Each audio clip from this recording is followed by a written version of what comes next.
Quelle est l'origine des fruits du démon et comment ont-ils été créés? Où se trouve All Blue et quelle est la véritable identité de Fujitora? Comme beaucoup le savent, le manga touche à sa fin et ce malgré plein de questions et de mystères que l'auteur n'a toujours pas élucidés. Donc si vous voulez connaître les réponses à ces questions, vous êtes au bon endroit, car c'est dans cette vidéo qu'on va essayer d'y répondre. Bonjour et bienvenue sur cette nouvelle vidéo théorie. Si vous aimez One Piece et mon contenu, likez, partagez, abonnez-vous à ma chaîne et n'oubliez pas d'activer la cloche et de laisser un petit commentaire. N'hésitez également pas à faire un tour sur ma chaîne secondaire ainsi que sur TikTok, Instagram et Twitter car c'est gratuit et ça fait plaisir. Merci à tous ceux qui le feront. Avant de commencer, je voulais remercier Typical Joe qui est à l'origine de toutes les théories de cette vidéo. Je vous invite donc à faire un tour sur son compte Twitter car il fait un excellent travail sur One Piece. Le lien de son compte est en description. Sur ce, je vous souhaite une bonne vidéo. その時ベガパンクが成した偉業こそ生物の血統因子の発見。こいつは一歩間違うと神の領域に達する。いわば生命の設計図の発見だった。 Le chapitre 1069 nous a révélé la compréhension qu'a Vegapunk de l'histoire des fruits du démon.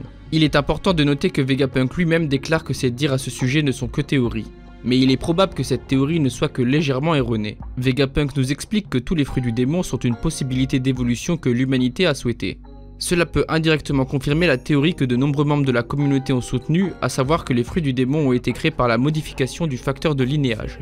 Cette théorie veut donc que les scientifiques ayant vécu pendant le siècle oublié étaient capables de contrôler parfaitement le facteur de linéage afin de créer des fruits du démon.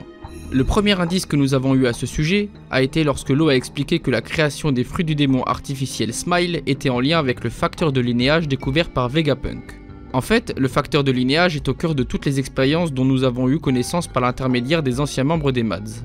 Fruits du démon artificiel, augmentation génétique, clonage et géantification. Toutes ces expériences reposent sur le concept de facteur de linéage. Cela pourrait insinuer que les fruits du démon originaux n'étaient pas d'origine naturelle comme le veut cette théorie, mais qu'ils ont bien été créés de toutes pièces. Vegapunk le confirme indirectement en expliquant que ces évolutions divergentes sont contre nature. Par conséquent, la personne qui a créé les fruits du démon originaux devait avoir une maîtrise de la manipulation du facteur de linéage encore plus grande que celle qu'a Vegapunk aujourd'hui. Ensuite, quand Yunji nous parle du facteur de linéage au chapitre 840, il nous dit: avec juste quelques améliorations, on peut désormais accomplir ce que l'on pensait que seul Dieu pouvait faire. Pour faire simple, ils ont découvert le schéma de la création. Du coup, les fruits du démon seraient en fait la réalisation des rêves des gens grâce à la manipulation du facteur de linéage. Vegapunk poursuit en expliquant que tant que les gens souhaiteront la présence de Nika, son existence ne disparaîtra jamais réellement, que toutes les choses en ce monde est le fruit d'une volonté et que les fruits du démon ne dérogent pas à la règle. Cela pourrait expliquer en partie pourquoi les fruits du démon se réincarnent, car ce seraient simplement les rêves et les désirs des gens qui perpétueraient cette réincarnation des fruits du démon à travers les générations. De la même manière que tant que les gens souhaiteront la présence de Nika, qu'il ne disparaîtra jamais réellement. De plus, cette phrase « tant que les gens le désirent, son existence ne disparaîtra jamais vraiment » renvoie aux citations de Roger et Barbe Noire. Tout cela nous amène à parler d'un certain fruit du démon. Si la seule limite à la création est ce qui peut être imaginé, alors cela implique que lorsque les fruits du démon ont été créés, les gens ont essayé toutes sortes de choses. Cela expliquerait l'existence de fruits du démon tels que le fruit de la veste. Quelqu'un aurait sûrement simplement pensé que ce serait drôle. Et s'il est vrai que les fruits du démon sont la manifestation des rêves et que la seule limite est l'imagination, cela peut aussi signifier que les choses sont allées trop loin et sont devenues incontrôlables. Si les fruits du démon sont la manifestation des rêves et des désirs des gens, alors qu'est-ce qui aurait empêché des gens de créer des fruits à partir de pensées sombres, de désirs diaboliques et de rêves malveillants? Rien. Il existerait donc un fruit du démon qui représenterait l'agrégation de toutes les émotions négatives et la manifestation du côté obscur du cœur des gens. Mais alors, de quel fruit du démon s'agirait-il? Eh bien, la réponse est le Yami Yami no Mi. Supposons que ce soit la vérité, que les créateurs de fruits du démon se soient laissés emporter par leur liberté de création et ont fini par créer la manifestation du mal lui-même. Si c'est vrai, cela pourrait expliquer pourquoi on les appelle désormais fruits du démon, et pourquoi la mer les maudit. Peut-être qu'à l'origine, ils ne s'appelaient pas du tout fruits du démon. Peut-être qu'ils étaient autrefois appelés fruits du rêve ou quelque chose du genre. C'est peut-être même là l'origine de la signification de la volonté du dit, The Will of Dream, la volonté des rêves. バカだなお前は。そりゃあそういう伝説はあるけどよ。まあ確かに俺たちだって海のコックだ。一度はその海を夢見たことあるぜ。だろう？俺はいつか必ずその海を探し出すんだ。 All Blue est un mythe dans le monde de One Piece sur une mer légendaire qui se trouverait au point où les 4 mers se connectent. Étant donné que All Blue est un endroit où toutes les créatures marines vivent ensemble, ce lieu est sacré pour les cuisiniers du monde entier. Cependant, All Blue n'a jamais été trouvé et selon les cuisiniers qui parlaient à Sanji au chapitre 56, All Blue n'existerait même pas. Mais comme on s'en doute, All Blue existe bel et bien. Et si je vous disais qu'All Blue n'est simplement pas accessible car son entrée est bloquée par Red Line? En effet, en regardant le globe de One Piece, il y a deux éléments qui séparent les différentes mers, Red Line et Grand Line. Et comme All Blue est censé se trouver à un point où les 4 mers du globe se connectent, la logique voudrait que cette mer légendaire se trouve juste sous Reverse Mountain en plein centre de ce croisement. Ensuite, comme on le sait, Reverse Mountain est le seul chemin qui permet d'entrer sur Grand Line. Mais si on regarde de plus près, ce point est en fait un All Blue miniature. Car les chemins d'eau menant à la montagne sont reliés à toutes les mers du monde. Et c'est le seul point au monde où les eaux des 4 océans peuvent se rencontrer. Ce qui vient renforcer l'idée qu'All Blue pourrait se situer juste ici. Tout cela nous amène à parler de Laboon, la baleine rencontrée par l'équipage au chapeau de paille au début de leur aventure. On sait que Laboon a de lourdes cicatrices sur la tête car à un certain moment, il essayait de briser Reverse Mountain pour rejoindre ses compagnons. Mais Laboon n'est pas la seule baleine à arborer ce type de cicatrices comme on le constate au chapitre 654. Il semble alors que beaucoup de baleines fassent la même chose que Laboon. Mais alors, pourquoi? Eh bien, tout simplement car il se peut que Reverse Mountain ne soit pas censé exister.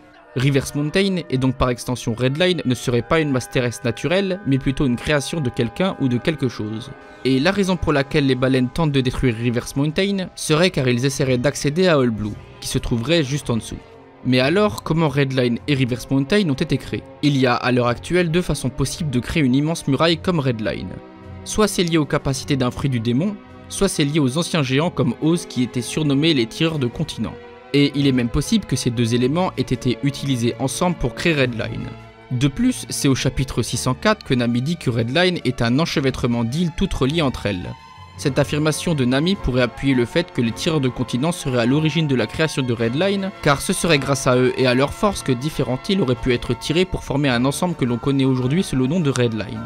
All Blue est plus important que jamais dans l'histoire de One Piece. Et puisqu'il est fort probable qu'All Blue soit situé sous Reverse Mountain comme on vient de le voir, cela signifie que Reverse Mountain et Red Line devraient être détruits avec Marie-Joie après la défaite d'Im-sama pour que All Blue soit découvert.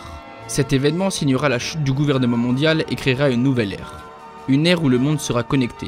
Une ère où les gens pourront naviguer et explorer le monde sans restriction. Une ère de liberté. C'est pourquoi le rêve de Sanji est si important. Car lorsque All Blue sera révélé, la vraie liberté se répandra dans le monde de One Piece. 嘘で英雄にされるのはごめんだ。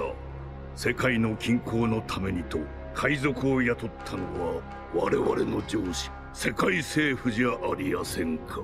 Cette théorie prendra le point de vue de Kuruma alias Cheval Noir qui nous fut introduit pour la première fois au chapitre 1054. Alors qu'il poursuit son enquête sur les incidents survenus à la rêverie, il se peut que cette enquête conduise Kuruma à découvrir la véritable identité de Fujitora. L'enquête de Kuruma se concentre sur la recherche des liens entre plusieurs indices.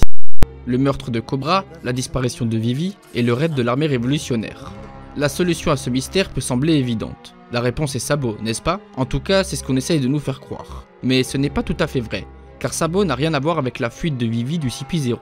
En revanche, il semble qu'il y a un autre personnage qui est impliqué dans toutes ces situations, et ce personnage n'est nul autre que Fujitora. Tout d'abord, il a été directement impliqué dans le raid de l'armée révolutionnaire, car il les a activement aidés à libérer des esclaves comme on l'a vu dans les récents chapitres. Fujitora a également été impliqué dans les événements qui ont conduit à l'assassinat de Cobra, car c'est lui qui a approché Cobra et Riku avec sa proposition pour abolir les grands corsaires. Le succès de cette pétition aurait renforcé la confiance de Cobra en le faisant poser les questions qui l'ont fait tuer. Mais qu'en est-il de la disparition de Vivi? Fujitora ne semble pas être impliqué dans cette histoire. Eh bien, il se pourrait que cela soit le cas. En effet, alors qu'il semblait que personne ne pouvait retrouver Vivi après sa disparition, il y a une personne qui aurait probablement pu sentir sa présence. Et vous l'aviez deviné, cette personne est bel et bien Fujitora. Car c'est sur Dressrosa que nous avons vu que Fujitora était capable de détecter la présence d'individus à l'échelle d'une île. Il est donc logique de conclure qu'il ait détecté la présence de Vivi au moment où elle s'est échappée. Ce dernier aurait simplement décidé de ne pas agir. Ainsi, Fujitora semble être impliqué de près ou de loin dans tous ces incidents. Mais alors, comment cela nous rapproche-t-il de la découverte de sa véritable identité? Il se peut que l'indice clé réside dans l'un des drapeaux qui sont apparus lors du défilé de Sabo, le drapeau Shimotsuki. Mais alors, qu'est-ce qui nous fait dire que Fujitora est un membre du clan Shimotsuki? Pour commencer, Oda a peut-être fait allusion à cela depuis le début, car l'un des traits de caractère de Fujitora est d'être un grand joueur. Et si on regarde bien, les noms de la famille de Zoro sont tous liés aux jeux de dés traditionnels japonais. son grand-père Pinzoro signifie un double 1 au lancer de dés, sa grand-mère Furiko signifie une personne qui lance un dé, son père Arashi signifie un triple même nombre au lancer de dés, et sa mère Terra fait référence au Terrazeni, un type de taxe prélevée par les sociétés de jeux de hasard au Japon. Mais si Fujitora est vraiment un membre du clan Shimotsuki, alors comment s'intègre-t-il au sein de cette famille? On sait que Fujitora a 54 ans, et que Kozaburo a quitté Wano il y a 50 ans. Il pourrait alors très bien être le fils de Kozaburo. Cependant, si Fujitora était le fils de Kozaburo, alors Zoro l'aurait connu comme le frère de son maître. Et comme ce n'est pas le cas, cela rend cette théorie très improbable. Mais les SBS du tome 105 pourraient nous donner une explication à cela. Car nous apprenons que 15 des 25 personnes qui ont navigué avec Kozaburo ont décidé de ne pas s'installer dans le village Shimotsuki. Il est donc tout à fait possible que le jeune Isho faisait partie de ce groupe de 15 personnes. Mais alors, si Fujitora est bel et bien un membre du clan Shimotsuki, pourquoi serait-ce si important? Eh bien, cette révélation serait significative car, comme on le voit au chapitre 589, les Shimotsuki semblent être les alliés de l'armée révolutionnaire. Cette connexion entre les deux clans a ensuite été plus récemment subtilement confirmée par l'apparition du drapeau Shimotsuki lors du défilé célébrant Sabo. Et tout cela expliquerait pourquoi Fujitora a aidé les révolutionnaires à libérer des esclaves sur Marejoie. Donc avec tous ces éléments, il se peut que l'enquête de Kuruma le conduise à découvrir la véritable identité de Fujitora qui serait Shimotsuki Isho. 村にはもともと存在し得ぬものだ。島雲は植物を育てはするが産むことはない。緑も土も本来空にはないのだよ。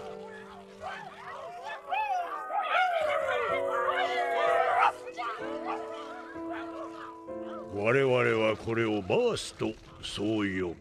Un des thèmes très importants dans le grand récit qu'est One Piece est celui de la nature. En effet, le thème de la nature est essentiel à l'histoire des origines des races alliées.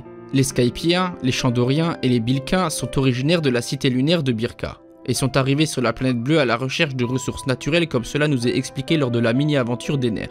Ce désir de trouver des ressources est une des raisons pour laquelle les Chandoriens et les Skypiens vénèrent le sol qu'ils appellent Verse, ou encore Terre Sacrée. Ceci est bien sûr directement lié à Marejoie, également connue sous le nom de Terre Sainte, qui appartenait autrefois à une autre race alliée, les Lunaria. Ce n'est donc pas une coïncidence si dans le château se trouve un endroit appelé la Chambre des Fleurs, plus connu sous le nom de Chambre perdue. Ceci, ainsi que le tatouage de la fleur de King, peut insinuer qu'à l'origine les Lunariens ont cultivé ce jardin.